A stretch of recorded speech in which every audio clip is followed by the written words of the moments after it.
In my last show, we had a lovely chat about unhealthy behavior, specifically covert narcissism. So I thought it would be fun to talk about one of my personal all-time favorite toxic techniques, gaslighting. Hi, I'm Dr. Margaret Cochran, and this is Wisdom, Love, and Magic. Given the rising tide of social narcissism we're experiencing in the US and in the greater world, come to that, one of the premier techniques narcissists like to employ is now getting a lot of attention and press.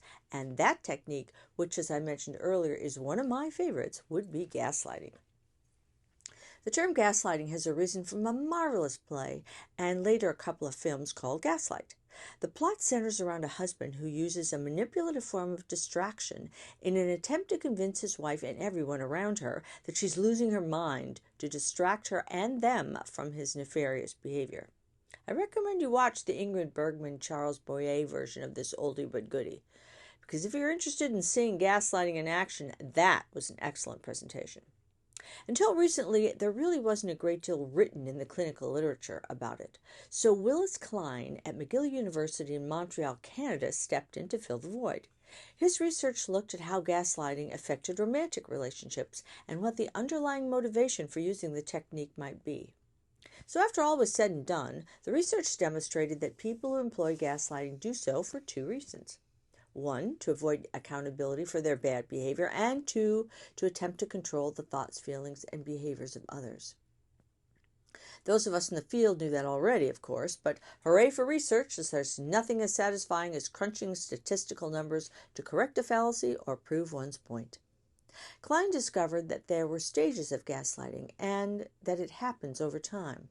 The gaslighter quickly pushes hard for domination, but it doesn't take effect immediately. As is necessary in any change process, the stage must be set, and some repeated exposure to the gaslighting behavior is required for it to really work its dark magic. And the main tool in setting that stage is a group of behaviors called love bombing.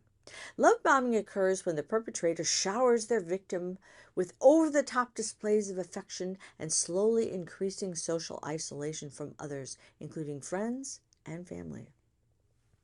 Love bombing looks like giving gifts, monopolizing your time, as I mentioned earlier, so as to limit your exposure to outside others who might influence you differently than the perpetrator wishes. Lots of passionate words, professing immediate and undying love, and if allowed, lots of sex.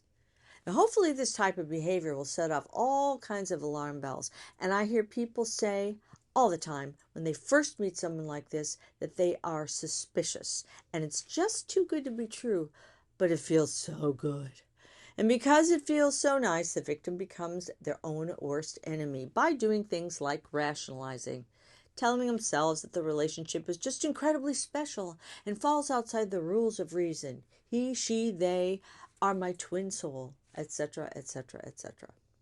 Love bombing is so incredibly powerful because it sets off all sorts of chain reactions in the reward-seeking centers of the brain. We're talking big-time oxytocin for bonding and dopamine for pleasure. Love bombing can create feelings of indebtedness and intense, unrealistic attachment to the perpetrator. And gaslighters specialize in creating a false sense of something called epistemic trust. Epistemic trust is a normal part of healthy relationships in which trust through positive contact and experiences has been earned over time. Let me repeat that. Positive contact and experiences earned over time. The real thing doesn't happen in 10 minutes.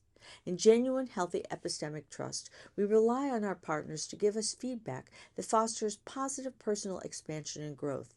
They verify and expand our beliefs about ourselves, thus forming an important part of our personal reality testing, namely, who we are, what we are, and how we are in the world.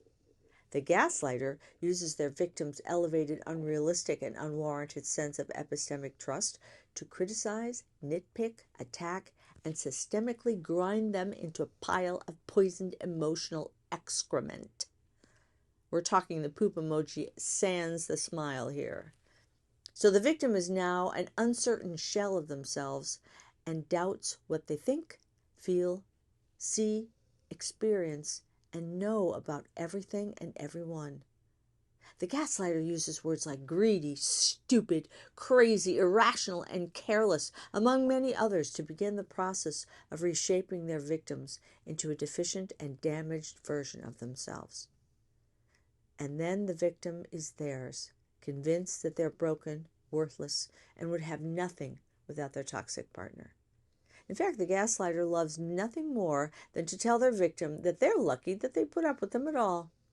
And because of the insidious social isolation piece of the relationship, there is little, if any, outside influence or alternate feedback.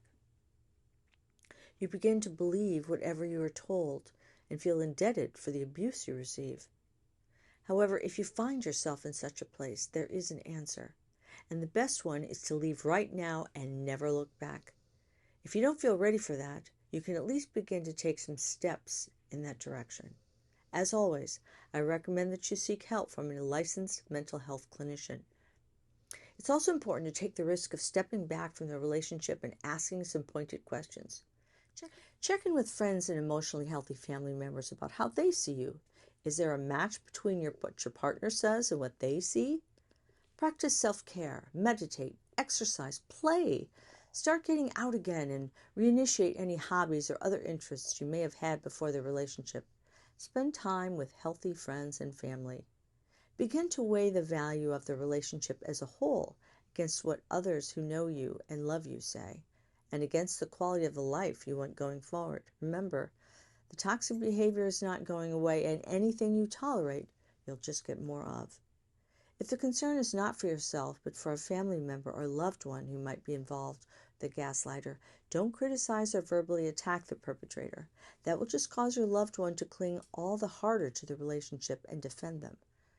After all, the gaslighters warned their victim early on in the relationship about toxic others who would criticize and try to destroy their love out of a sense of jealousy. So reintroduce yourself slowly and gently.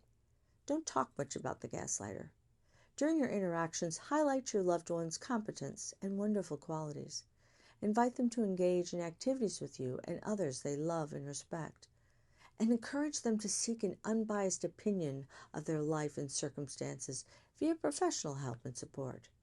The good news is that most people, once they're out of such a relationship, bounce back quickly, psychologically speaking, but not all. It can sometimes take a while if PTSD or post-traumatic stress disorder has become a factor. Again, if you or someone you love has been victimized by personal gaslighting or the institutional variety, such as exists in a cult that may be disguising itself as a religious organization or a political belief/conspiracy theory dispensing organization of some kind, there is a way out, and the way out is to reach out. Until next time, I'm Dr. Margaret Cochran. Be safe and be well.